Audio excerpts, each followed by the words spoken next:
नवाब मलिक के मामले पर देवेंद्र फडणवीस इस समय संबोधित कर रहे हैं, सुनाते हैं। की त्यांनी ते जे काही बॉम्बस्फोटाचे आरोपी जेलमध्ये आहेत त्यांचंही बयान घेतलेलं आहे, ज्यांच्या समोर व्यवहार झाला त्यांचंही बयान घेतलेलं आहे आणि जे मूळ मालक आहे त्यांनी तर स्पष्टपणे सांगितलेलं आहे की आम्हाला एक पैसाही मिळाला नाही, उलट आमच्याकडनं ही कशी जमीन त्यांनी घेऊन टाकली। आणि म्हणून मला असं वाटतं की ही जी सगळी कारवाई ईडीने केली आहे ही नियमानुसार ईडीने केलेली कारवाई आहे।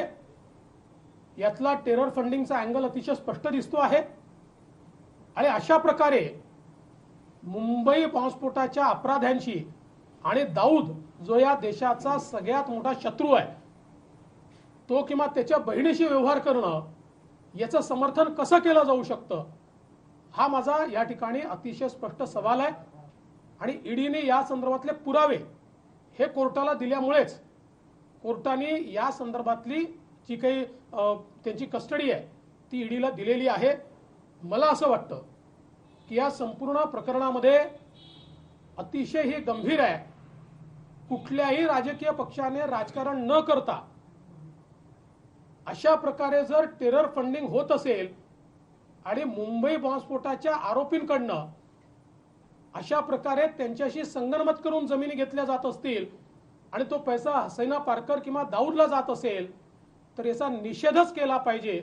आणि म्हणून मला असं वाटतं की याच्यावर राजकारण न करता या देशाचा शत्रू असलेल्या दाऊदच्या विरोधात सगळ्यांनी एकत्रितपणे या ठिकाणी भूमिका मांडली पाहिजे असं माझं मत आहे।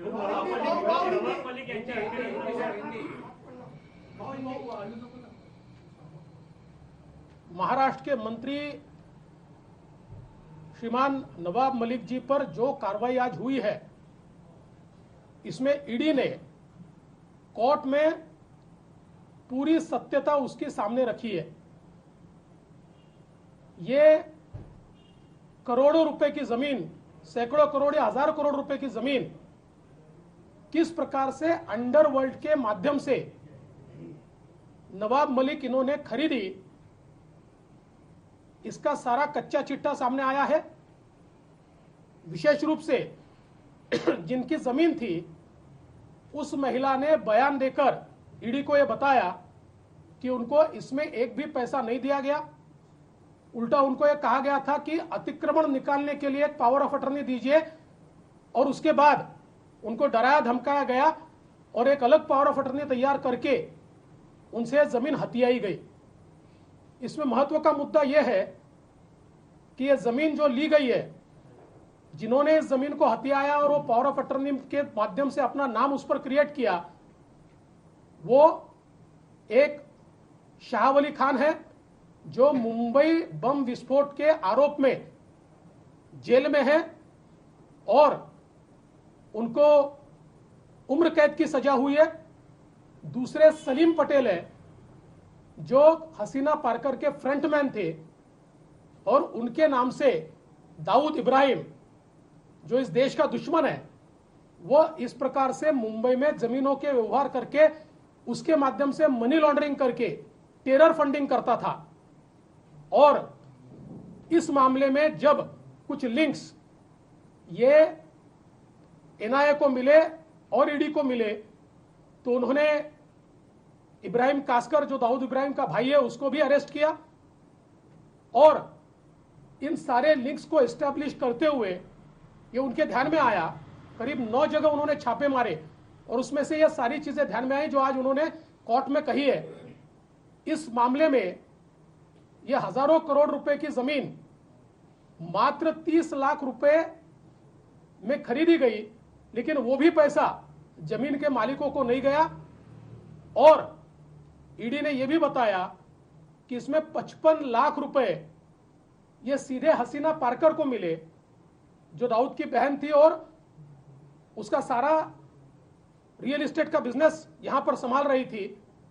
और जहां दिए गए और जिसने दिए इन सब ने उसके बारे में पुख्ता बयान दिया जो आज कोर्ट के सामने भी आया है। तो सवाल यह उठता है कि इस प्रकार से हमारे देश के दुश्मन के साथ व्यवहार करने का कारण क्या है? राज्य के एक मंत्री, और उन्होंने ये व्यवहार करने के बाद और ये 55 लाख रुपए देने के बाद आप देखिए उसके बाद में 3 हमले मुंबई पर हुए, बम विस्फोट मुंबई में हुए हैं। तो ये हसीना पारकर को जो पैसा गया किसको गया? ये दाऊद को पैसा गया, और ये किस लिए गया? उनकी उन्हीं एक्टिविटीज के लिए गया जिन एक्टिविटीज के तहत इस देश के अंदर उन्होंने बम विस्फोट किए। और ये सारी चीजें कोर्ट के सामने ईडी ने रखी है। इतना ही नहीं, तो ईडी ने जेल के अंदर जाकर मुंबई बम विस्फोट के आरोपी का बयान भी लिया है, जिसमें उन्होंने ये सारी बातों को माना है और इंडिपेंडेंट गवाहों ने भी इसकी पुष्टि की है। और इसीलिए शायद ये सारे तथ्य सामने आने के बाद आज ईडी के कोर्ट ने मंत्री श्री नवाब मलिक, इनको 3 तारीख तक कस्टडी दी है। ये बहुत संगीन मामला है। देश के दुश्मनों के साथ व्यवहार करने का कारण क्या है? ये कोई राजनीतिक मामला नहीं है।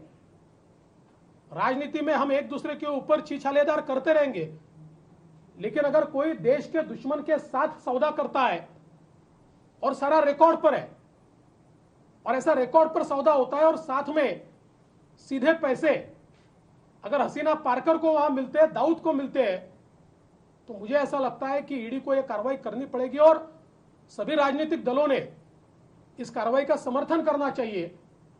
क्योंकि इस प्रकार से अगर अंडरवर्ल्ड के साथ सीधे व्यवहार होते रहेंगे, और जो लगातार ये बात कही गई कि पिछले समय दाऊद ने देश के अंदर जितने बम विस्फोट किए, भले ही आईएसआई की मदद से किए होंगे, लेकिन उसका टेरर फंडिंग उसने इंडिया में ही जमा किया और इस प्रकार के डील से ही जमा किया।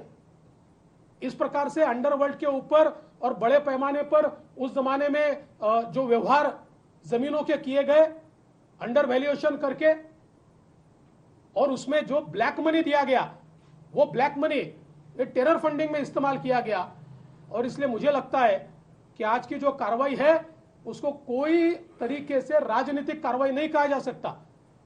देश के दुश्मनों को अगर कोई मदद करता है तो कार्रवाई करनी ही पड़ेगी, और वो कार्रवाई की गई है। तुम्ही आता खुलासा केला होता पत्रकार परिषद घेऊन, सगळ्यात आधी तुम्ही खुलासा केला होता, तुम्ही काय पुरावे ईडीकडे दिले होते का तेव्हा? माझ्याकडे जे कागदपत्र होते ते सगळे मी ईडीलाही पाठवले होते, एनआयएलाही पाठवले होते, सीबीआयलाही पाठवले होते। मी त्यावेळेसच घोषित केलं होतं की याची कॉम्पिटंट अथॉरिटी कोण आहे मला माहिती नाही, आणि मी जे काही कॉम्पिटंट अथॉरिटीज आहेत त्यांच्याकडे जे माझ्याकडे होतं ते पाठवून दिलं होतं। नवाब मलिक यांच्या अटकेनंतर महाविकास आघाडी नेत्यांच्या ज्या प्रतिक्रिया, जे वक्तव्य आहेत, त्याचा सूर असा आहे की हे अटक म्हणजे षडयंत्र आहे आणि याचा रोग जो आहे तो भाजपवर आहे। राजीनामा घेणार नाही।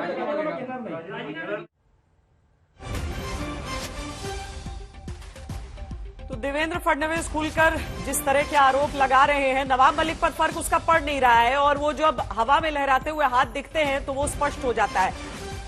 और एक बार फिर उनके ट्विटर अकाउंट से एक ट्वीट किया गया है जिसमें लिखा है, कुछ देर की खामोशी है फिर शोर आएगा।